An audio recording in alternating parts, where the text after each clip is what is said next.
Good morning, August 28th. This is Ken with Dwigans Farm. Correction, 25th.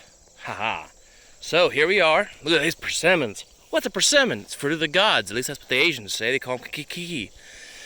So this one right here is Elmo. This is my second favorite. I got this from Cliff, England. I believe this was one of Jim Claypool's varieties. If anyone's seen Guardians of the Galaxy 2, not ready. Anyone's had cottonmouth? Not ready.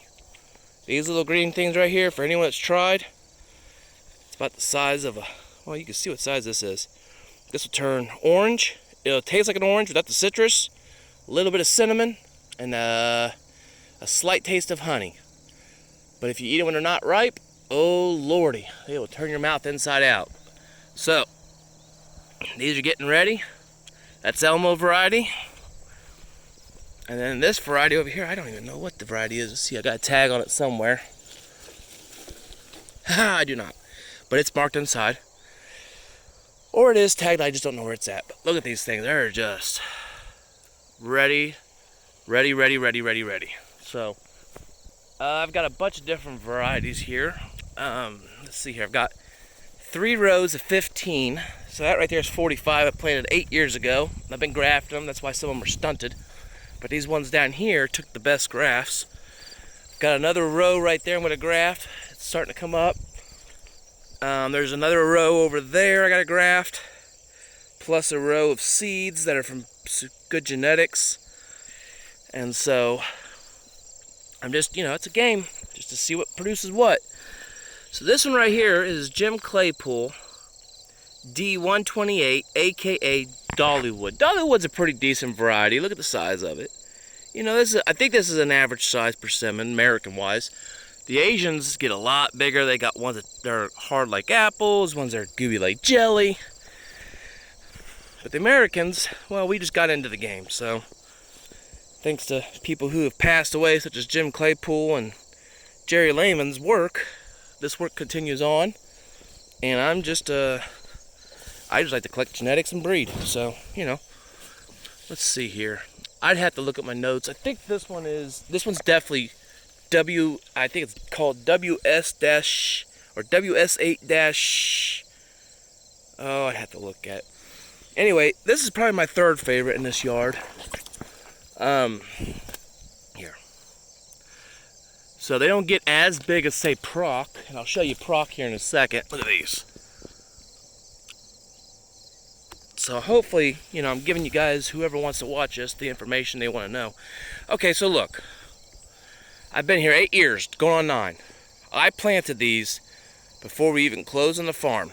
And then I grafted them the next year. So what does that mean? Well, I planted an American rootstock, just a rando persimmon. I had a 50% chance it was going to be male, which means no fruit. Or it was going to be a female with fruit. Who knows? So you graft on desirable plants. So what that means, for those that don't know, that little bud right there, if you could see it, in the wintertime I cut this off, just this little section right here between my 2 fingers, have 2 buds. Put that onto another persimmon, and from them buds up will be a copy clone of this tree. So with that said, I think that this one drops its fruit about a week later than Proc. At least it does here in my microclimate. Look at this. See this little persimmon right here popping up from the rootstock? Now I was told that was a male. If they do that, who knows? I don't know. But the good thing is, if it's in your orchard and you get one that runs up right here between the middle, you can graft it, and just that way, just in case. So this one right here is the Proc. Everybody out here talks about Proc. Okay, let's go with this. Let's play this out. So first of all, is it a bigger fruit? Kind of. So it's a little bit bigger, but look at the difference. That WS8, I think it's -18. WS8-18. Anyway, Cliff would know. It produced, for me, more poundage. And then you go over to Elmo, which is the third one. Because like I said, I've got like 30 different varieties here. That third row right there produces Elmo. So it produces a little bit later. So it goes Proc, WS8, Elmo. Elmo's my favorite of the 3. Produces more, it's a better quality fruit, less astringent, and it's a smaller tree because it's a year behind. But it'll catch up. But just look, this proc, I don't see that much fruit. I mean, you got 1, 2, 3, 4. 4 on this little branch right here. None on this one. What, 3 on this one? That's nothing.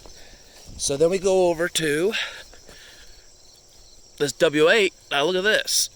1, 2, 3, 4, 5, 6, 7, 8, 9, 10, 11, 12.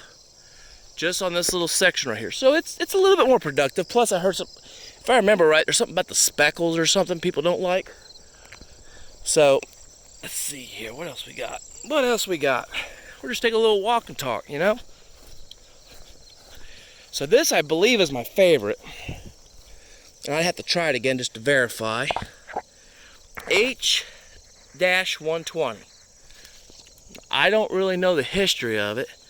Look, it's already starting to turn orange. This one, to me, had the least amount of astringency and had the best flavor. To me. Now, you know how that means. So that's my opinion. So now you go over to this one over here. Now I'm looking for a tag. Once they start reproducing better, I go get a tag from inside and really make sure they're labeled. But I mean, look at that. So what am I gonna do with these? Well, I don't have a clue. I love eating them. My kids love eating them. The deer love eating them. Matter of fact, I got one called Deer Candy and one called Deer Magnet. So, you can make them into alcohol. You can make them into bread. You can make them into pudding. Personally, I'd like to have someone try to make them into like some kind of a, I don't know, I don't want to say jello, but they call them foussé? I don't know. Anyway, we'll look here.